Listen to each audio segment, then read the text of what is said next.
The following is an interview with Lena Abascal.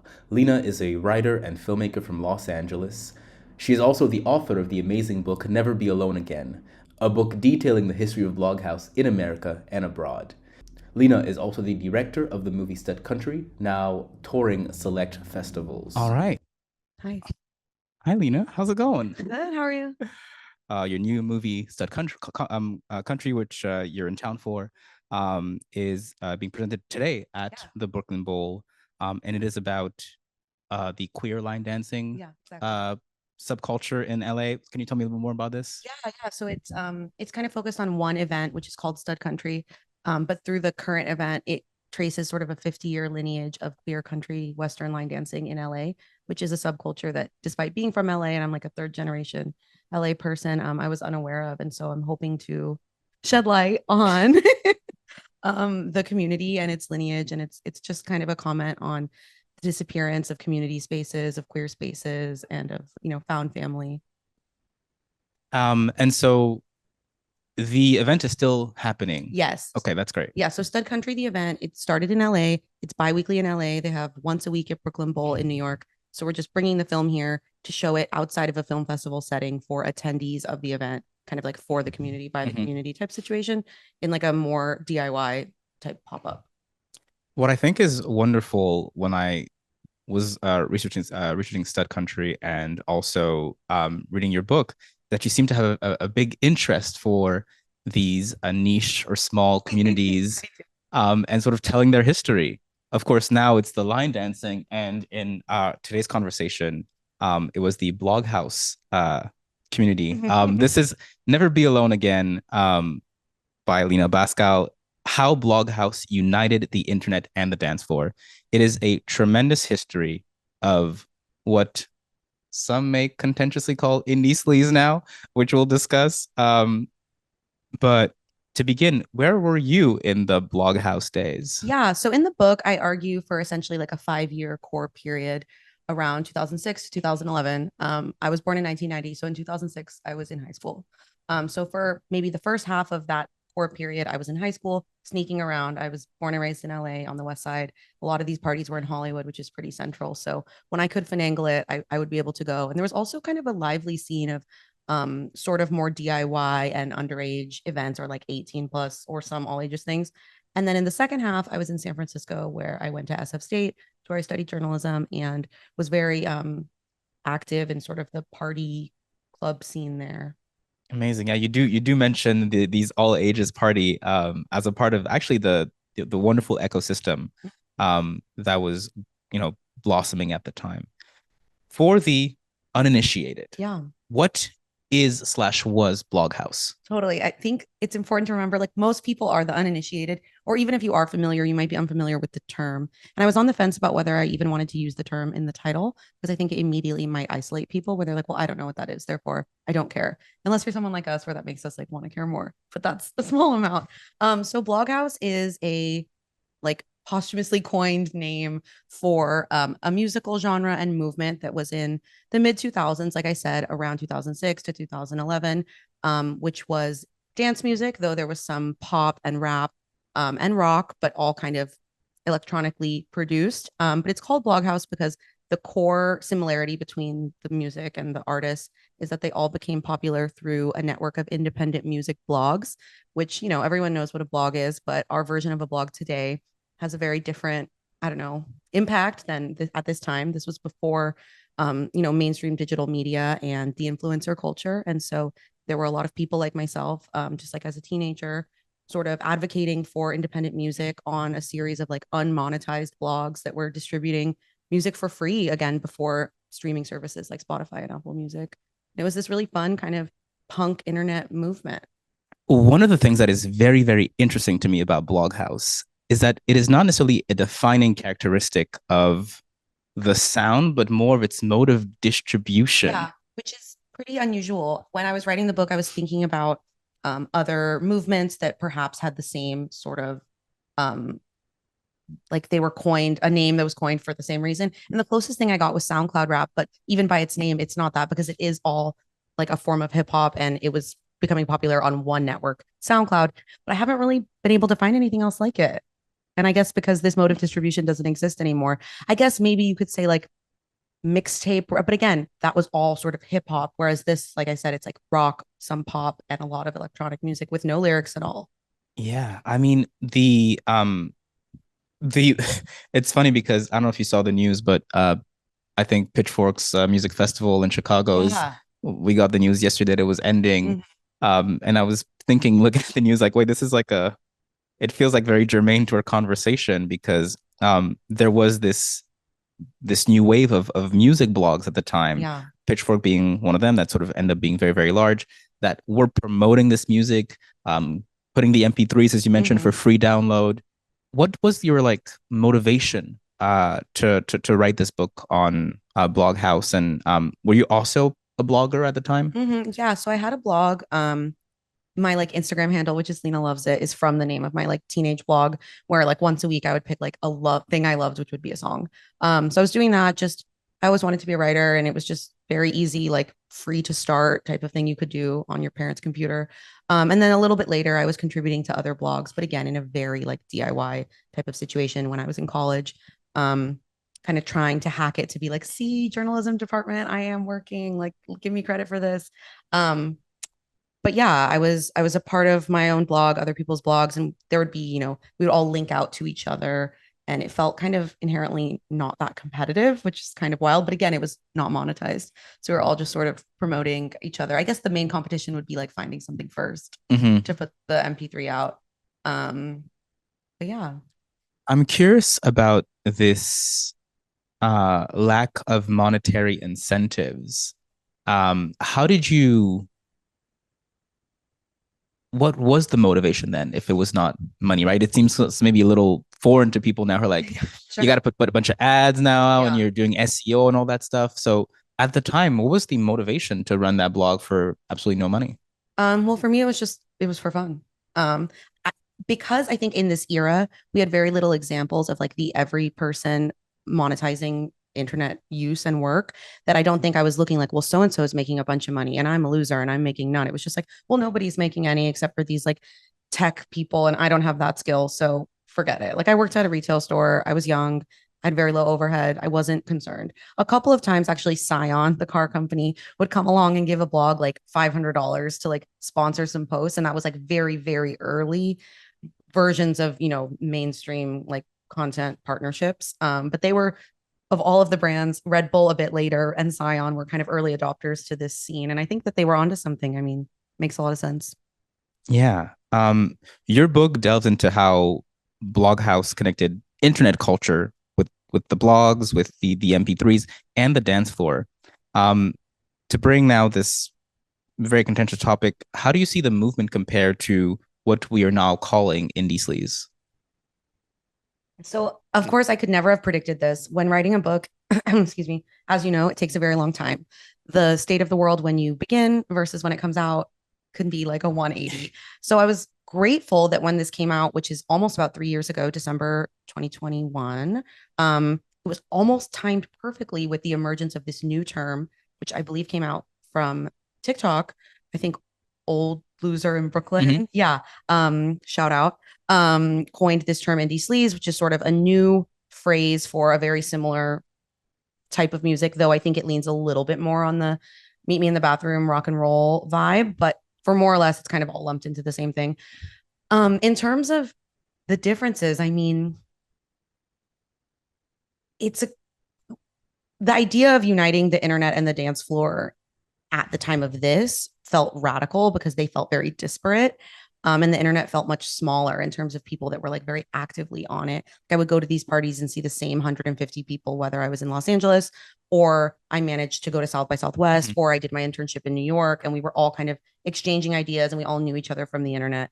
Now, I think the idea of linking in person monetized club events, tours, merch signings, and the internet, there's no alternative. Like you have to, like they feed into one another. So I think that that is just like, it's not really a noticeable element of it. It's just like how everything works. Could you paint a brief picture of sort of pre-Bloghouse, or like if you were talking to people, like how was music sort of disseminated or shared before teenagers and Yeah. young adults were writing about them and sharing the MP3s. Absolutely. So, traditionally, music was pressed on vinyl and then later like cassettes and CDs. You would purchase them in stores. You would often find out about music on the radio from a single, and then you would either buy the single or buy the whole record. There was an investment of hunting it down, physically going, purchasing. There's always going to be collectors, but your every person maybe didn't own that much music. We didn't have everything at our fingertips. So I think that the investment of becoming into one subculture was quite heavy. It's harder to be like, I like a little bit of everything, which I always find very interesting. And I also think because of that, physically, you could kind of look at someone and know what sort of music they like because people were more into one genre at a time. Like old high school movies, there's like the metalheads and then like, the like hot normies or whatever, like lunch table type of segregation in that sense. But yeah, people were buying records. People were finding out things about the radio. If you were into going to clubs, you could hear a track from a DJ in person and then try and find the vinyl later. If you lived somewhere that wasn't, a huge cultural hub, you might not have gotten any of those records to your store, or you might not even really have a store, or there might have been like five. And everyone, the OGs got it before you, which people in Australia mention a lot in the book, which blows my mind.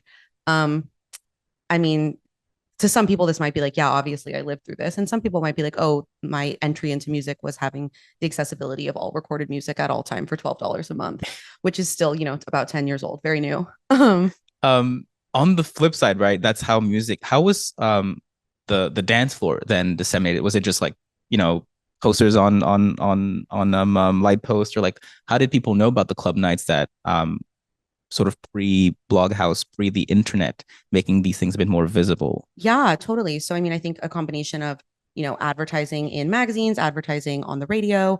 And I don't only mean like mainstream pop radio. Some people were listening to, like more fringe, like pirate radio things, depending on where you live. Flyering, of course, word of mouth. It was just a very, very different time. There were also like less events. Like the amount of music now and the amount of events is insane. But yeah, I think it was just more hand to hand, granular. Things like a Studio 54, that's like the top example. Or you have like a Paradise Garage, like, they weren't on Facebook events. You just kind of had to know. And so you write this book in 2021, and you see this new term sort of emerge and become highly, highly popular. What did you make as a scholar of this era, of the growing interest from essentially young people who hadn't necessarily lived through it, of this era? Yeah, I was surprised just because I was like, wow, I was worried that, only 500 people that I already know would care about this. So it was nice to see an interest, but I do think, there's something to note about it's really in still kind of an active COVID time. 2021 is like quite early in the quarantine on and off lockdowns.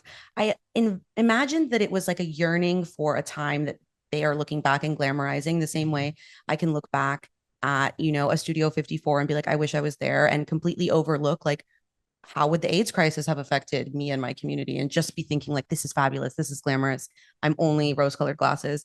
And I think that there is an element of that when young people are looking at this. But I think perhaps the lack of everything being recorded, you had a little bit more anonymity, which can be used for having an amazing, messy time with your friends. It can also be used for acting poorly and not getting caught.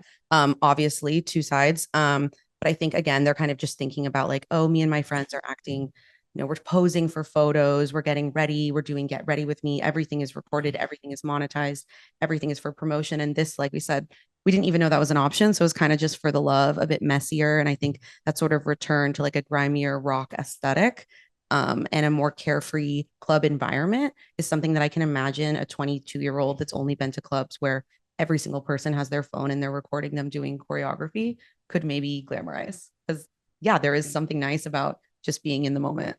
No, 100%. And of course, there's Berghain and there's RSO in Berlin, a lot of clubs that are anti-phone. I do want to mention one thing, right? Yeah. With another book that I read this year is this Y2K archive of images by the Cobra Snake, which is also very relevant to this conversation. And we speak about this era as being one that is of this sort of phoneless freedom, not being recorded, and this, providing the party goers, this almost sleazy or crazy, or like Yeah. these images are very, very fun. Um, but at the same time, this was the era when sort of digital cameras became more affordable and people started bringing them to the Yeah. club. How did the digital camera affect uh, perhaps both the dance floor and the music? Yeah, absolutely. So I think, we're mentioning that the clubs weren't heavily recorded, but at the same time, we're mentioning that there's the emergence of these like, documentarians of it, such as the Cobra Snake. I think that the proliferation of a digital camera, whether it's a point and shoot or like a slightly more, fancy DSLR, is what connected the internet and the dance floor. For example, he's going to these parties, he's capturing all these images because of technology. They're online within hours. And then way more people than those in the images that are downloading them to post to their MySpace or social media du jour are people all around the world that are then glamorizing and idolizing these scenes and then either creating their own version of them in their town, wanting to come out and explore them here, or just finding the music online and having kind of their own experience with it. Um, because again, like if you're taking film photos, it's more expensive. You're not going to take as many shots. How long does it take to get developed? Are you scanning them? Like everything, whether it's something like musical production software, DJ equipment, camera equipment, all of these new technologies of this era are what made it happen. And that's what I think differentiates something like my book and this era from something like Meet Me in the Bathroom, which is more truly about the music. I really see this to be as much about technology and like a cultural shift than just about like the sonics of the music. There was, of course, a lot of writers and bloggers writing about Bloghouse at the time. Um, how does the current discourse on indie sleaze compare to the reception at the time of Bloghouse? Was it good, bad? Did people like it? What was the? I mean, I think a lot of people thought it sounded like shit, but because, the sound quality was quite poor and, it's not for everyone. But I think, frankly, it was very unserious at the time. Like, we weren't imagining that something like this conversation would be happening. I don't think we were looking at this music and being like, this will define an era. This is so deep. People are always like, it's not that deep. I'm like, well, we can make it that deep, like we're doing right now.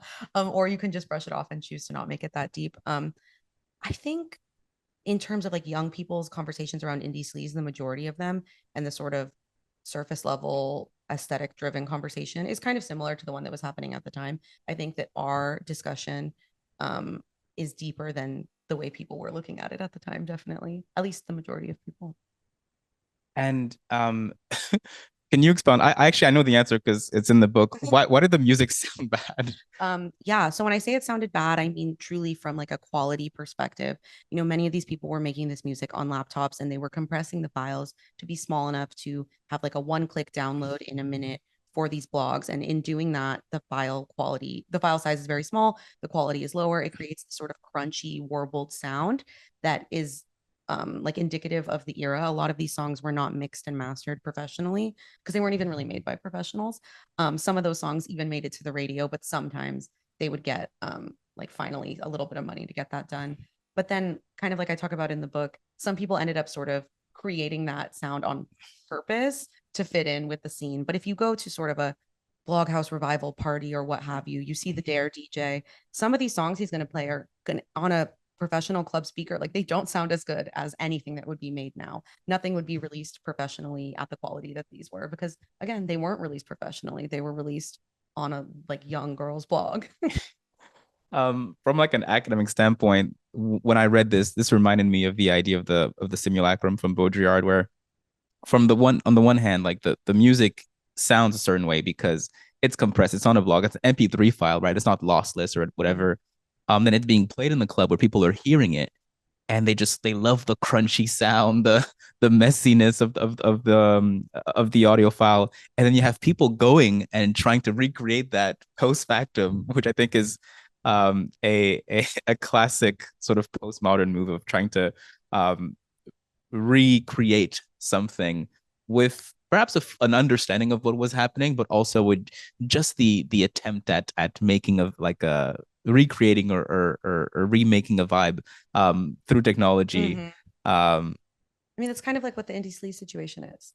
Like you're putting on this sort of costume to emulate this scene, and maybe you're arriving to the party looking disheveled, but that's not really what we were doing. We just quickly became disheveled by the nature of the style of the party.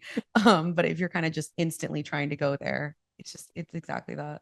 Yeah. And this brings us to our Frederick Jameson interlude, Yes. which is Frederick Jameson passed away a few weeks ago.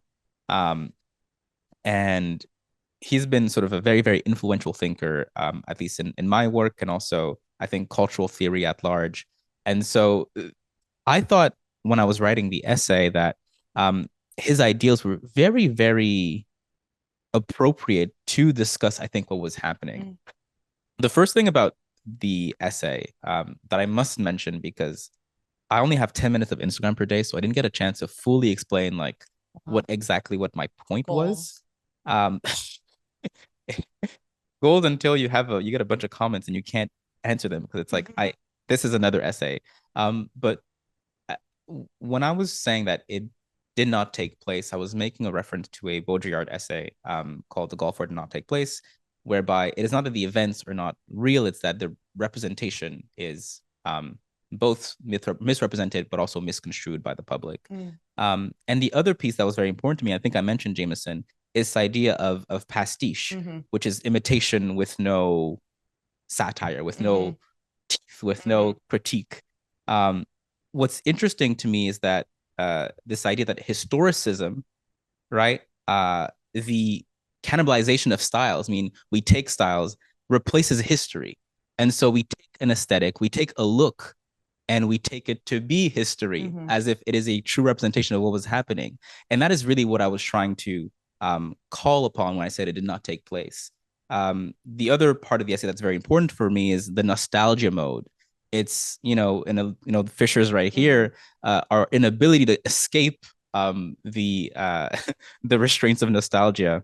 Speaking of pastiche, Jameson writes, these restructure the whole of pastiche and project it onto a collective and social level where the desperate attempt to appropriate a missing past is now refracted through the iron law of fashion change and the emergent ideology of the generation, right?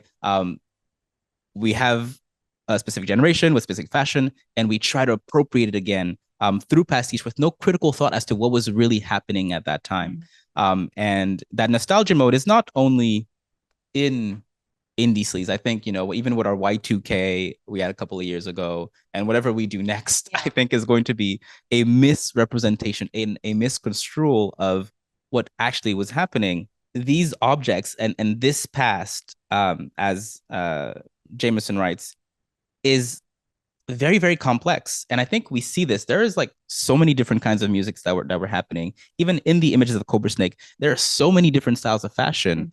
From the bright neon to the more Pete Wentz, more like British post dandy thing, to the like more Hedi Slimane, all black.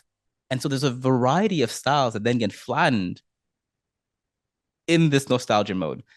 So this is like the small Jameson interlude, all from his essay, Postmodernism or the Cultural Logic of Late Capitalism, a big inspiration for the Indie Sleaze essay. In the book, you could touch a few times on the idea that many of the cultural forces that made Bloghouse possible were labors of love, the blogs, the parties, all things that didn't really make that much money. Yeah. Do you still see the same non-financial incentives alive today? No. In some scenes, not in the indie sleaze scene. I still think that in some maybe noise music or perhaps punk, there is still a love of the game type of thing and almost a distaste for the desire to make money. Whether or not that's authentic to everyone in it or they just kind of have to play that to be accepted, TBD. I'm not in those scenes, so I can't speak to it. But with something like indie sleaze, and let's say you go to a party that, whether it's a combination of revivals of this music or the new guard of this, whether it's something like The Dare or that band Fuckers or Frost Children or whatever you want to associate with this, The Help, I don't think that it's for the love of the game in the same way for many reasons. We have so many blueprints of how to make money using the internet. We have a completely different infrastructure of the music industry. So I'll give them credit, as well as that. I think there were a lot of venues that were uplifting this music that were like 200 capacity, and you could, have a $5 cover or just take a cut of the bar. Many spaces like that no longer exist. And, we have larger spaces that have advanced tickets. Almost all venues are now owned by a couple of conglomerates like Live Nation. So, something like a little bar throwing a little party. It doesn't really exist in the same way. There are some, but it's a minority, whereas that was kind of how all of this was distributed in person. So I think that there are, like economical and, real estate level factors, but I also think on a more personal level, the idea of doing something for the love of it when you have 10,000 examples of how people have monetized their persona or their opinion or their criticism or their art online, I think people often just follow that path. But there was really no example of how to make money on blogs. Taylor Lorenz writes in her book that like the mommy bloggers and this generation of like first generation female bloggers were kind of the first to get these brand deals and monetize. And they were, I think, much more business minded, though happening parallel to this, but in a very different normie space. Shout out Taylor Lorenz. Yes. So when we have all these models for like financialization or the ability for us to see, okay, this is the playbook, um, does it make impossible the return to such a scene, such a like organic movement? Or I don't want to say that it's impossible. I also just think culturally, this movement was closer to something like punk, where there's a resistance to commercialization. And I think nowadays that isn't present really, especially in dance music. There are some, like Berlin is still like very purist in that way, but this scene is more diverse sonically and like from the makeup of its participants. And I do think that just generally speaking, kind of like I was saying, everyone loves everything now. People used to say, I listen to everything except country. People don't say that anymore because everything is a little bit country now. It's easier to tap into a bunch of different scenes. I don't think it's as shameful in moderate level, like medium countercultural scenes. It's very fringe, yes, to like care to make money. Mhm. And you can just admit, like, I need to make a living. Life is hard. But I think that just the general consensus of how to move in the world when it comes to things like that has really changed. Like young people want to be influencers. Maybe this time they would have wanted to be like in a band. That is so interesting. At the same time, Bloghouse had a few mainstream For breaks. sure. How were these received at the time by the people who were around them? Yeah, so I think in the book, some of the mainstream examples would be something like Steve Aoki, who becomes, DJ as a rock star, part of moving the DJ to the center of the performance space, people staring at him, less dancing and looking at one another. And then he's adding these theatrics, his signature being like throwing a cake into the audience, which is almost kind of like a silly Guar level ridiculousness. And then you have someone like a Diplo, even more famous, especially these days. Maybe we'll see the downfall one day. But I think, it would have been easy to say, oh, people were poo-pooing that because we all want to be so underground. But I think in this period, their level of mainstream was still so much smaller than where they're at now. And they were uplifting a lot of the people that they were working with, other producers, their label, getting more money and being able to, sign more of these small artists. So I think it was kind of like, oh, we get a small win as a community. I think now, everyone abandoning whatever they were into and just making like mainstream pop records is probably like less exciting to people that were in this. But then on another greater level, I think what you might be mentioning is someone like a Kanye tapping into this scene via his then tour DJ A-Trak, which is how we get the Daft Punk sample on Stronger. And Can you tell that? You tell the story in the book. This story is amazing. Could you tell that story? So A-Trak is a DJ and producer from Canada. He is the co-founder, owner of Fool's Gold Records, which is one of kind of the primary distributors of this type of music, maybe one of the more hip hop centric ones. He's like a scratch DJ champion prodigy. He was Kanye West's tour DJ in the mid 2000s. So just playing for him as he would rap at concerts. And then he tells a story where he was on the tour bus and he shows Kanye Daft Punk and Kanye loves it. And he was unfamiliar, which kind of blew my mind because I know that he really, is like a crate digger. But he loves it. And then he goes and kind of imitates it, knocks off the music to create an early version of Stronger. But then A-Trak is like, no, we can't do this. And then they go and they license the actual sample. And then that becomes that song on Graduation 2007 record, which is absolutely huge and introduces a whole new generation of people to Daft Punk.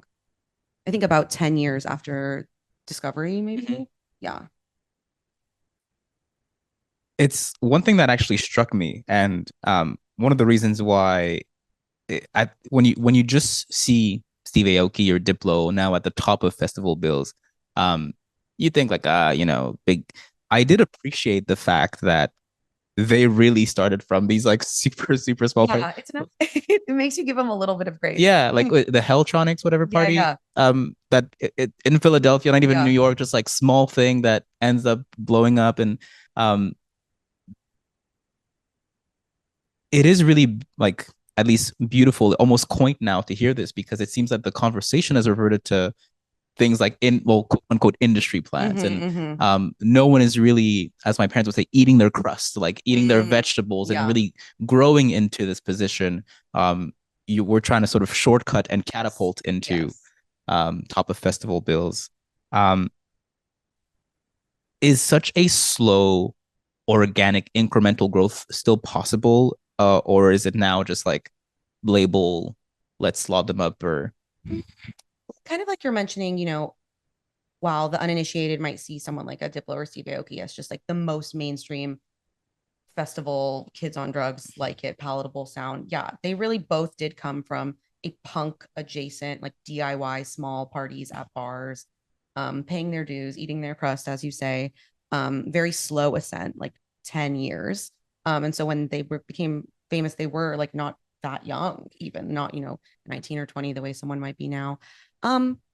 I do think that it's still possible. I mean, people talk often about how, Chappell Roan has been kind of grinding for 10 years type of thing, or 8 years. Obviously a music that is suited to be more mainstream. But I do think that in this time period in America, there wasn't a blueprint for a superstar electronic musician. Therefore, they kind of had to grind it out and sort of lay the groundwork themselves. And then once there's proof of concept through the page views on a blog, the song count on a MySpace song, the amount of people that line up for a small party, then the industry can come in, use their resources and their infrastructure, and then recreate kind of what the people had been creating for themselves. And now we have this blueprint tenfold. And if, someone like a John Summit, perhaps obviously much more mainstream sound as well, is doing well on SoundCloud or making mixes in any other way, they can plug someone like that, immediately plug them into an existing infrastructure, and then like watch them catapult. And it's, like a VC game. Like, how many people are you going to pick? One of them will pop off. The investment isn't even that big. The way that there had maybe been for rock before, but in this era in America specifically, though the book touches on other scenes, especially in France, dance music was really never the main music for anyone, let alone youth. The idea of an electronic only festival that's mainstream is still very new. People would say, call everything techno, or be like, what's that bleep bloop, oons oons type of sound? And now the idea that a sorority girl can name 5 house music musicians is pretty new. It really is. Whereas in the UK, that doesn't mean you're part of any countercultural scene because that's on the radio. Yeah. Speaking of technology plays a fundamental role, I think, in the rise of Bloghouse. Could you describe who were the actors technologically, and what was their role in the rise of Bloghouse? So I guess there's kind of like a hardware and a software element to that. In the book, I mostly talk about the growth in internet at home, and how this period we get to like over 60% of people having internet access at home, therefore being able to create and consume. We also have things like, from a device perspective, like we mentioned, easy point and shoot digital cameras that are like under $200, as well as a computer at home to then upload them to. We also have the emergence of smartphones, whether at this time Blackberries and Sidekicks were very popular. Later, the iPhone, they have, rudimentary cameras. So we are capturing a little bit more of ourselves, definitely less video. Which is why also YouTube, and then we have like platform specific things like YouTube, I think is 2006, which is like right at the beginning of this. There's very little amateur video footage of this, but then there also isn't that much professional footage because a lot of these people weren't big enough to like hire someone to follow them around. And then a lot of the footage is just on somebody's hard drive in somebody's house in Hollywood, or in Ridgewood, wherever. And I do talk about kind of like the graveyard of lost, intangible, like, files, because sometimes these songs or remixes that aren't cleared can't really live safely anywhere on today's internet. So that also is an element of technology. Now we have all of this like AI detection for uncleared samples or music that you don't own, that therefore will get ripped from your YouTube. That didn't exist at this time. So the way that we could share music was freer. We didn't have streaming platforms, so the way people were streaming music was completely different. The amount of music someone would have access to, the idea of paying for songs like iTunes, it was 99 cents at the time, but this kind of stuff wasn't on iTunes. So then it was all free. Some people would buy the vinyl. It was just a very different climate. You tell the story of Glenn also. Yes, exactly. Um, uh, Glenn, I think he's one of our mutuals, and could you tell his story Yeah. as an amateur videographer, photographer, and how sort of an ecosystem of creative sort of grows around also not just the musicians, but also the people around. Yeah. So Glenn Hahn is a Los Angeles based videographer and photographer. Glenn Jimin is his handle and his like artist name. But he was one of the only people taking at that time kind of amateur ish video of these artists, especially those from France, the Ed Banger crew, uploading it to a very early YouTube and growing his following there. That's footage is still online. You can find it. And these artists are noticing because he's really the only person doing it. And then it leads to him being able to tour with some of them. But similar to the Cobra Snake, fans of the genre, fans of the scene, whether they're participating in person or they're somewhere else where there is no in-person scene, are clinging to this footage because there really is so much less than there would be now, and are kind of relying on him to document the night. And therefore he becomes as much as sort of a scene kid, it person, as maybe a musician would. Yeah. And he's really the de facto videographer of this time. Yeah. Another platform which you mentioned and is Hype Machine. I invited Anthony to join us, but he's upstate. Oh, he's so cool. What was the role of Hype Machine in all of this? And can you describe for people who probably haven't been on the platform? Yeah, Hype Machine was a website that essentially ranked the popularity of songs based on how they were performing on a network of blogs that were participating in the site, which was like ideally almost all of them. And it was kind of creating our version of maybe like a Billboard 100. And so you could see how songs were growing in popularity, and you could also easily download them from there. It was green, which is why the book is green. Maybe brat green, you would call that now. I've gotten some comments about that, but that is the inspiration. And it was really just the homepage of this scene and sort of the Bible of it. And you could kind of track the lineage of like who posted something first and then how it got reposted and shared, and how a song could catapult from being made in someone's basement to having such widespread popularity. And how did things rank on Hype Machine? You mean like what determined what was number one? Or oh yeah. So it was based on, I believe, the popularity, the amount of plays aggregated from all of the blogs that the song was on, which I thought was remarkable, which meant that the ranking system essentially was based on the communities of writers and bloggers. And so the more a song was posted and listened to on blogs, the more, and it's like a beautiful virtuous cycle, the more the song would rank.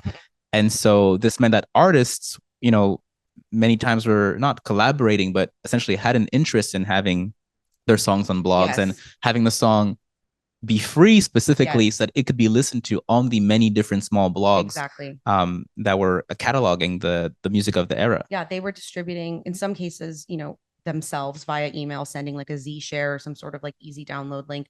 Also, their publicists, if they had them, it might have been just a homie, or if they had a company. Biz3 in Chicago was like an early firm that was working with a lot of these artists, or their manager would literally be sending illegal free download links to bloggers like myself and my friends to post. Now they would be like sending you cease and desist letters. Like it's very, very different. Maybe they would send you an embed for a music video or something like that. But exactly like you said, there was an incentive to have your song on as many blogs as possible. And also I think what was very interesting was the ability for the users themselves, also the music listeners, to also download a song and have them on their computers, which is very different from how we do it now with streaming. You'd probably send to a playlist now. Yeah. Very few people, unless you're a DJ, own a huge catalog of digital music. and most people don't own any physical music unless it's a hobby of yours collecting. But at the time, there was no other way. Yeah. Um, there's other platforms more like MySpace that help sort of foster the authenticity around the scene. What was the role that they played? Yeah, so MySpace was unique in the sense that I think kind of to this day was the only social media platform that was heavily invested in distributing and discovering of music. If you were an artist, you could create a page where that was your profile and you could host songs on it for free listening. You could also advertise your tour dates. And then as a user, you could also have a profile song, which I know Instagram is kind of trying to do. And you could essentially choose a song that was already on the platform and just have it appear on your page, just kind of a calling card of like, this is me, this is what I'm into. I'm switching it up, I'm showing off my taste. And so it was, similar to the blogs, the people doing sort of the free PR for the artists. And then you had, I talk about a couple of examples in the book of bands or DJs that really were like a MySpace first, like that's how they became popular. And then the platform itself actually threw its own series of like secret shows and sponsored tours in a way that social media hasn't really been focused on these days, because music is very difficult to monetize, digital music. My essay posits that Jameis posits that the past is often re-experienced through stylized representations. And part of this is because of a dissatisfaction with the present. Was there an optimism or pessimism or dissatisfaction at the time with Bloghouse as well? Or how was the overall, let's call it, socio-political vibe? Yeah, I mean, I think it's important to note, while we can sort of comment that the indie sleaze scene is recreating an aesthetic with no sort of satire or awareness, I think at the time of this scene, it is really in like throes of the recession. The same way that maybe the indie rock scene is coming out of a post 9/11 New York and sort of a different feeling of being American and existing in a city, kind of a lack of I don't know how to say it, but that's a fundamental element that Lizzie Goodman talks about in Meet Me in the Bathroom. And I think for Never Be Alone Again in the Bloghouse scene, it's coming out of, it's kind of it's a difficult time. It's a broke time. It's a hard time to become an adult and get a job and all of these things. And for me, this was me exiting high school, going into college. For most of the participants in it, it's college age where they have to make this shift. And I think sort of the effort ethos and the sort of messiness and the debauchery of it is a reaction to that, and just being like, well, we're screwed anyways, let's just party.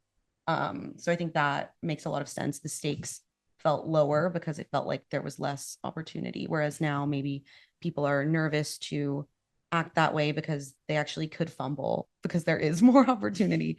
Or maybe, and on the contrary, people miss that sense of freedom, perceived freedom, though it didn't really feel like that much of a choice at the time. And that's why they're creating this faux sense of freedom and messiness and debauchery. Do you think that there is, well, if I want to phrase it in a more funny way, do you think that the resurgence of indie sleaze is a recession indicator? Ooh. Wow. I don't know if the people making these moves are even aware of that, but maybe subconsciously. Like high inflation or something? Yeah. Like I don't know. I love this as a thought though, because God, I don't know. Perhaps. perhaps I mean this is just a conjecture because to paint the picture right, it is my understanding 2008, if you're in college, you're hearing that it's gloom and doom all over. You can't get a job, companies are closing, people are losing their homes. Yeah. And so you really have like very little choice. And so if you have something, a blossoming community where you can do a couple of shows and have some fun, it is probably one of the funnest things you can do at the time. Yeah. And again, I think that ties back to the lack of monetization. A, there's less models of how to do it. B, the ethos around you are just like, well, nobody's making any money. There's no way to make any money. Let's just have fun. And if you can make a couple $100 to work the door at a show, work coat check, DJ a show, flyer for somebody, maybe that's as good as it gets, and that's okay. I don't think there was an attitude of, well, I need to stay home and get a good night's rest so I can go to this job interview to change my life. But again, this was much more of a countercultural scene than I think the current version is. So maybe there was a draw to being a little bit more punk and messy. And when I say punk, I mean from an attitude and values perspective, not like a sonic guitar perspective, obviously. I also mentioned in my essay the anxieties of this homogenized sort of global American culture that I think, you had your big pop stars at the time, and sort of this blog house came and I think was definitely with its punk DIY aesthetic trying to break that. Um, do you think this anxiety of this homogenized global American culture is still present, that like we just have pop stars and we just can't escape that? Hmm. I mean, I think that a big difference these days is sort of something can look very countercultural, but it can be extremely mainstream. And I think that the signals that an aesthetic used to give are no longer very present. You can look crazy and you can make the most bubblegum normal sound. And I think that it's like if everything is subcultural, countercultural, alternative is anything, or what actually is has to be so fringe. Like this is maybe not the strongest example, but something like an Eve's Tumor, that band's look versus their sound to me is very disconnected. To me, they look like they could be like the craziest metal band in the world, but it's like for lovers of the Strokes, you would like this. But even more other examples, like I don't know, pop girlies, like being more likely to have like facial piercings or crazy colorful hair, or things like that. I just think, like I'm saying, just everything looks very countercultural. It's very easy to tap into a lot of scenes at once. Therefore, what actually is alternative? I'm not really sure. When you think about maybe your next documentary, your next book, and you try to find the subcultures of our times, how would you go about doing that? Yeah, like you mentioned in the beginning, I am very passionate about, I'm just a curious person and I love seeing what people are passionate about and what people are willing to make a labor of love, especially in times like now where there's a lot of reason to just monetize everything. Um, and so I think, sometimes it's digging online. For example, with Stud Country, the documentary, I was seeing a couple videos of my friends posting these like crazy, 100-person line dance videos. I was like, what is this? Didn't know it was a queer space, didn't know there was any history. I'm like lurking around because I'm a journalist. I'm just always talking to people and like just going in my little wormholes. Yeah, I really always try and just stay curious, stay in the loop. Like this is not subcultural per se, but I was at this bar hearing about these guys that were in like a competitive pinball league. And I know that's existed for a long time, but I was like, oh, there's probably such silly characters in that space, almost in like a best in show level absurdity. So when I am thinking about my next projects, I try and keep an ear to the ground. My next project, can I tell you about it? Of course. Sure. So it is, I wouldn't say it's countercultural. It is about the meme slash phrase, if you've heard it, come to Brazil. It's a very popular internet comment. If you're unfamiliar, take a look under any mainstream musician's social media post, YouTube, whatever, and you'll see dozens, if not more, of verbatim come to Brazil. And it's kind of become this joke. Like, let's say I was visiting you, I missed you, I could comment come to Brazil on your page. Obviously, we are not in Brazil, but I've always been curious about this comment and about how it's essentially the backbone of fandom internet culture, which, as you guys know, I'm a fan of. And I sort of began digging and realized that it is because Brazil is a very underserved market for live tours. The reasoning is kind of what we're trying to figure out in the documentary. So we're going to Brazil. We're embedding with 4 fans. One is of Lady Gaga, Taylor Swift, Beyonce, and Madonna, variety of ages. It's like a very mixed bag with these characters, as well as kind of some industry players to figure out why people don't tour there, or if they tour, they go one time every 10 years when it's a country of 250 million people. And so that breeds the most rabid fandom kind of in the world. Like nobody, imagine not getting the chance to see your favorite artist. That's why people there will camp out. And they, from everyone I've been doing this research with, like dozens of people in Brazil, they consider it like a campaign. Like they're all working with one another. And when they leave this comment, they're like putting in their hours and clocking in to run this national campaign to convince these artists to come. And many people I've spoken to really do see it that way. Like, this is my duty to request this. And it's pretty serious to them. It's not a meme. They understand that it's been memed, but when they're commenting it, they really do want that person to come. So that's what I'm gonna work on next. That's amazing. Oh my gosh, thank you. Like, I don't know if we talk about this, my book is about YouTube comments as well. So Yes, this is like right up my alley. Hell yeah. Yeah, I think it's fascinating. Also, another thing that's been obvious to me or that I've been writing about is the difference also in the social media. This book right here. So I just wrote about this platform called Photolog for Digital Frontier, and Photolog was a precursor to Instagram. Okay. And so it's just people posting images, and you had only one image per day. Okay. I'll be real, but like 10, 15 years earlier. And South America was the most popular market for this photo blogging platform. Interesting. And like I spent my time reading, I hadn't heard about it until this year. But like millions of people were on this. And so there's this entire universe, I think, of platforms, of memes, of activities, of behaviors in like other parts of the world that I think are underexplored, and the stories are undertold. So I'm very excited to read that. The Bloghouse era ended with a few, a couple of mainstream hits. Some, as you mentioned, the Kanye cosign and Katy Perry attending the parties, but never fully turned into this gigantic thing. Was that intentional from the community, or do you think some labels tried? Like, why wasn't there more number one hits, number one Bloghouse hits? Yeah, it's interesting. It really never had its full moment in the sun. And, one could argue that it never wanted that. One could argue that the audience just wasn't receptive to the music in that way. And those who did ascend changed their sound and perhaps their look.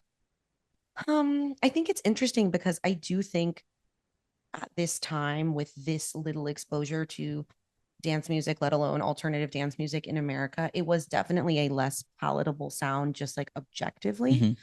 People were less familiar with it. People didn't know as much what to do with it, how to dance with it, how to view it live, what settings to listen to it in. Whereas now we have songs that are extremely mainstream to like a Dua Lipa level that have elements of this sound. And I think perhaps we've just spent 20 years getting used to it. And maybe I liked this at the time, and I didn't think it sounded like as abrasive as something like a Skrillex, where you hear it and you're like, dang, my parents are going to hate this.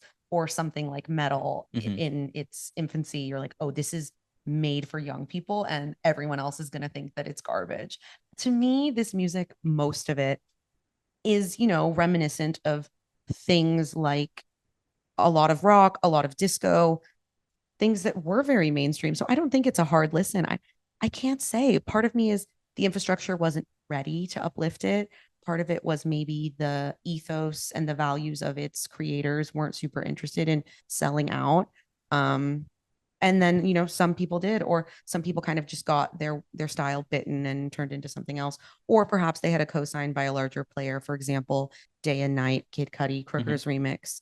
Crookers is like a Italian DJ duo of this era. And, he brings them up. But then on their own, they get some probably very lucrative festival bookings, but they don't really go on to then make a bunch of songs with a bunch of other mainstream rappers.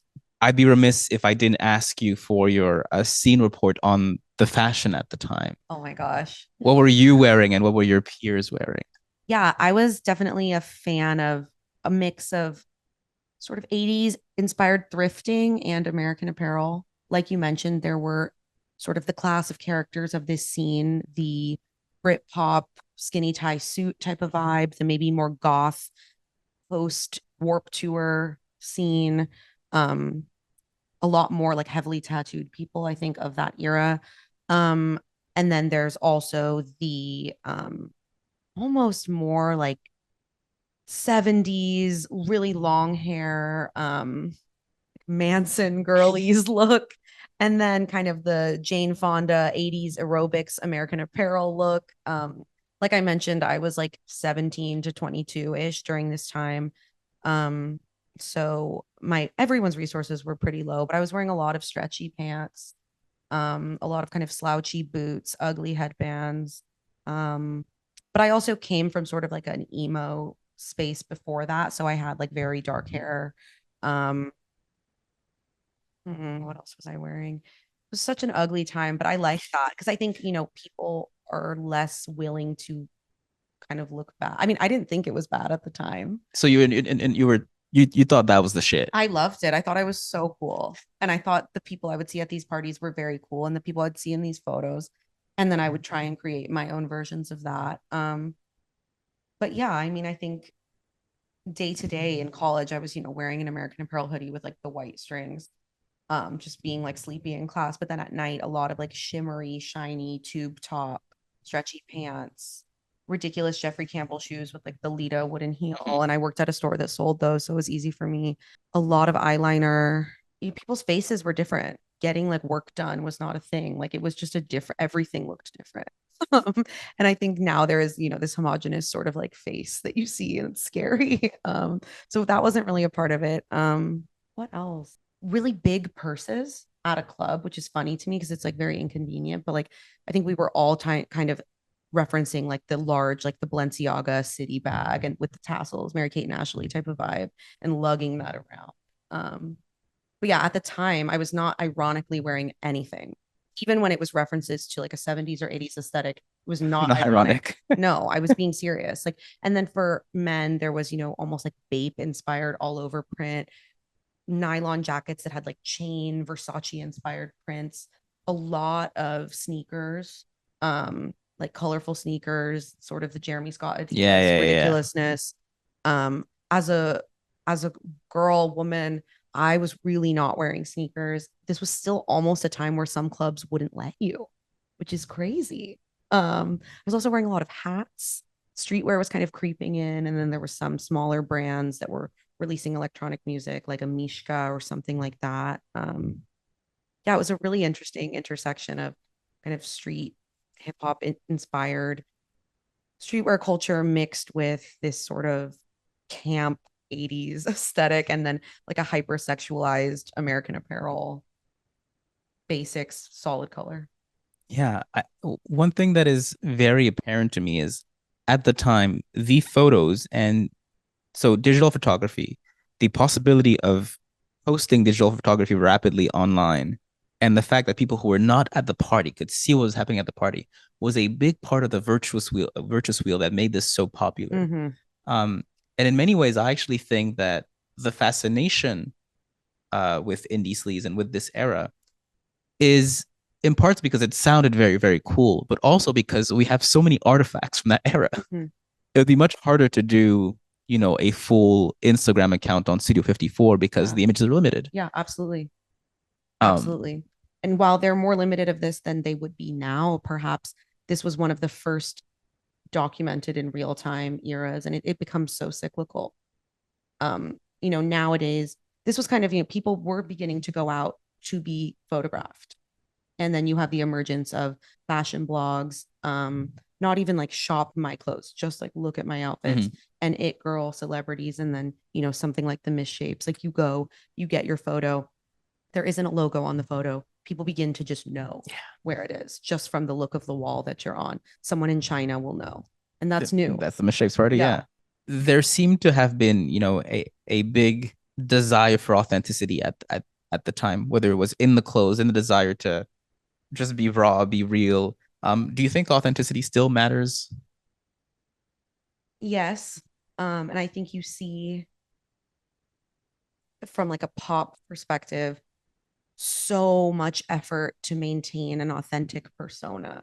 And I saw this really interesting conversation on the New York Times Popcast about, they argued that to be like an it girl of pop, you have to have what people believe to be like an authentic through line. Like your music has to be about your life, and we have to see that these storylines are playing out in real life. It can't just be a song you wrote about a fictional situation or like a very like fluffy love story. And that's why some people, like they say, a Tate McRae will never be a main pop girly, because there is this lack of authenticity or like I am living my work, which pop music never previously needed to be about.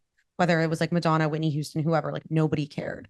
But I do think now, because we have so much access to everyone, famous or not, um, there is a desire to be perceived as authentic. And I think in this time, it was early internet. We didn't know any better. We were very messy. Then the pendulum swings and we get highly curated Kardashian, very posed, very edited, flat lay of like a croissant type of content. Then in resistance to that, we have this indie sleaze thing where it's like, oh no, I'm going to mess it up. I'm going to take the idea of a photo dump where like it's blurry or you look bad or the photos are of like a pigeon. Like I think that silly, messy, I don't care, even though it is still very curated, is an attempt to be perceived as authentic. The idea of being like publicly messy or ugly, which is usually only done by people that are traditionally deemed attractive anyways, because they're willing to take that risk. I do think is part of this push for authenticity. But if it is this contrived, it is obviously not authentic. But I do think that real authenticity does exist, and we can hopefully have like the literacy to detect it. If you're 18 right now, probably not. Um, it's funny to think someone like a Kate Bush who like everything is fictional. Yeah. And now it seems that in an era where, fiction is abundant, all we want is like this realness, and we really, really, we crave it. To the point where, celebrities like Chappell Roan have to tell us, stop calling my family, because Yeah, your desire for the real is actually, either aggressive or highly disturbing. Yeah. Last question. Yeah. What was your favorite song of the era? Oh my gosh. Oh my gosh. No one's really ever asked me that, which is crazy. I really love Cassius, I Love You So, which is why I put it under Libra in the book. There's these sort of silly satirical interludes, and one of them is an astrology, and I'm a Libra, so I gave myself that one because I love it. Which was later used by Kanye and Jay-Z on Watch the Throne. I love a song with lyrics, so that one's fun for me. I loved the video, which was like kind of these iPhones that had like mouths mouthing it. It's fun. I also, at the time, I was a huge Bloody Beetroots fan. I think it was a really easy jump for me coming from like screamo music. It was aggressive. It was a moshing type environment. And so when they had their Warp song with Steve Aoki, which had like several iterations, I was a huge fan. They made this little merch piece, which I'm so upset I don't have anymore, which was like an old school alarm clock, because in the beginning of the song, there's like an alarm. It's like a Dim Mak merch. I really loved that song as well. Kid Sister, Pro Nails. Yeah. But I think Cassius, I Love You So, that's what I'll pick. Awesome. Lena, thank you so much. Ooh, I love you so, but why I love you, I never know.